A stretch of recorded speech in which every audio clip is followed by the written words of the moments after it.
अब differential equation solve करने के लिए मज़ीद जो हमें इंफॉर्मेशन चाहिए वो मैं वो डिस्कस करता हूँ कि फ़र्ज़ करें आपको एक डिफरेंशियल इक्वेशन दी होती है, जैसे कि ये दी हुई है second derivative of Y with respect to x plus ये -3 into first derivative of Y plus 2 into Y is equal to 0।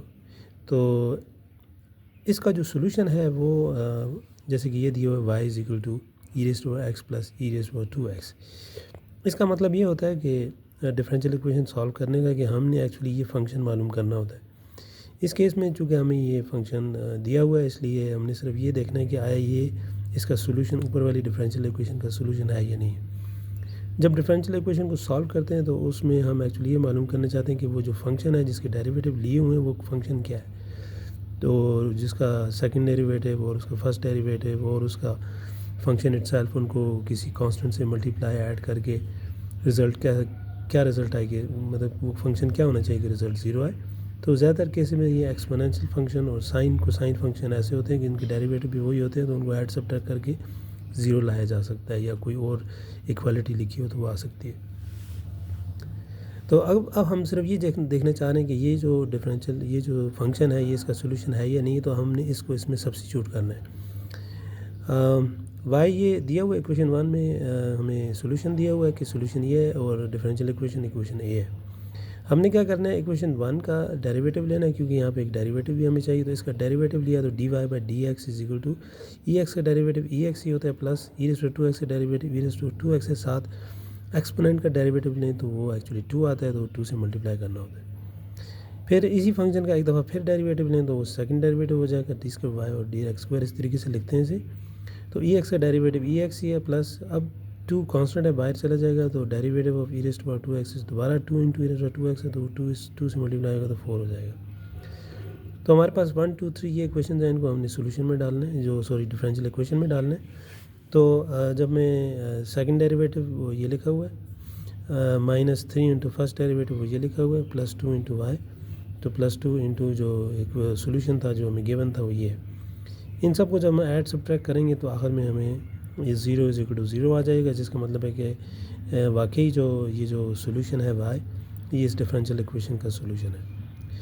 तो एक तो ये हो गया कि हमें ये पता हो कि डिफरेंशियल इक्वेशन है तो उसका सोल्यूशन निकालना होता है और वो सोल्यूशन उसको सेटिस्फाई करता है।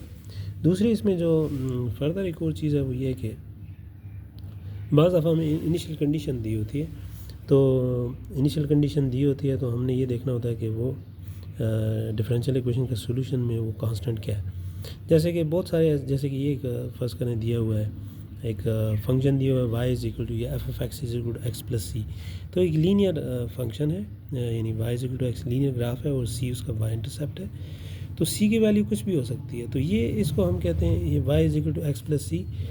ये अगर किसी डिफरेंशियल फर्स्ट करें डिफरेंशियल इक्वेशन ये थी d Y by D x is equal to 1, यानी इसका डेरिवेटिव लूँ तो ये एक्चुअली 1 आता है, कांस्टेंट की वैल्यू भले जो भी हो।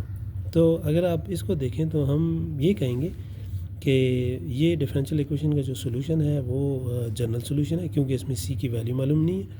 अब मैं कुछ वैल्यूज़ इंसर्ट करके आपको बता दूं, जैसे सी की वैल्यू 1 रख सकता हूँ, 2 3 4 जो मर्ज़ी रख लूँ, आप बहुत सारे सोल्यूशन जनरेट कर सकते हैं।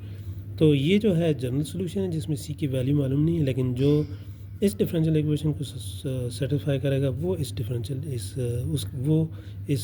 डिफरेंशियल इक्वेशन का जो सोल्यूशन यानी सी की वो वैल्यू जो इस सोल्यूशन को सेटिस्फाई करेगी वो उसका पर्टिकुलर सोल्यूशन होगा। तो अब मैं डिफरेंशियल इक्वेशन ये है आपके सामने D Y by D x is equal to 1। तो इसको यानी कि कौन सा ऐसा फंक्शन है जिसका डेरिवेटिव लिया जाए तो 1 आता है, वो actually general solution x plus c है।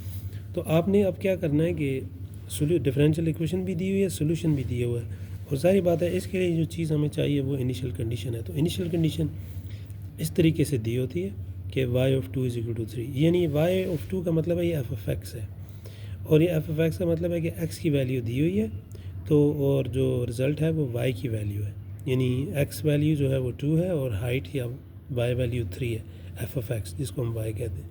इस तरीके से डिफरेंशियल इक्वेशन लिखी तो इसका मतलब है x क्या होगा 2, यानी इसमें x 2 हो जाएगा, जो गिवन है हमें x 2 है और y 3 है, यानी एक्चुअली 2 3 कोऑर्डिनेट पॉइंट्स दिए हुए हैं। तो अगर वो मैं इस डिफरेंशियल इक्वेशन में डाल दूँ यहाँ पे, तो जैसे y is equal to x plus c है, तो अगर y की वैल्यू में डाल दूँ 3 और x की वैल्यू 2, तो ये डाल दी। y की वैल्यू 2 है, सॉरी x की वैल्यू 2 है, वो ये डल गई। फिर नेक्स्ट स्टेप में y की वैल्यू मैंने 3 डाल दी, वो 3 इज इक्वल टू 2 प्लस सी आ गया, तो c इज इक्वल टू 1। इसका मतलब है कि ये जो डिफरेंशियल इक्वेशन है, इस इनिशियल कंडीशन के मुताबिक इसका सोल्यूशन ये बनता है। तो ये इसका एक्चुअली पर्टिकुलर सोल्यूशन है, पर्टिकुलर सोल्यूशन, जिसका मतलब है हमें कांस्टेंट की वैल्यू जो है वो इसमें मालूम करनी होती है, क्योंकि ये सारी पैरेलल लाइंस हैं और ये इसके वाई इंटरसेप्ट्स हैं। हमने देखना है कि इस डिफरेंशियल इक्वेशन को इनमें से कौन सी इक्वेशन सेटिस्फाई करती है। तो जनरल सोल्यूशन मालूम करने, यानी पर्टिकुलर सोल्यूशन मालूम करने के लिए जनरल सोल्यूशन के अंदर हमने इनिशियल कंडीशन इंसर्ट करनी होती है। ये इसका कुछ क्वेश्चन है उनमें ये प्रोसीजर अपनाया जाता है।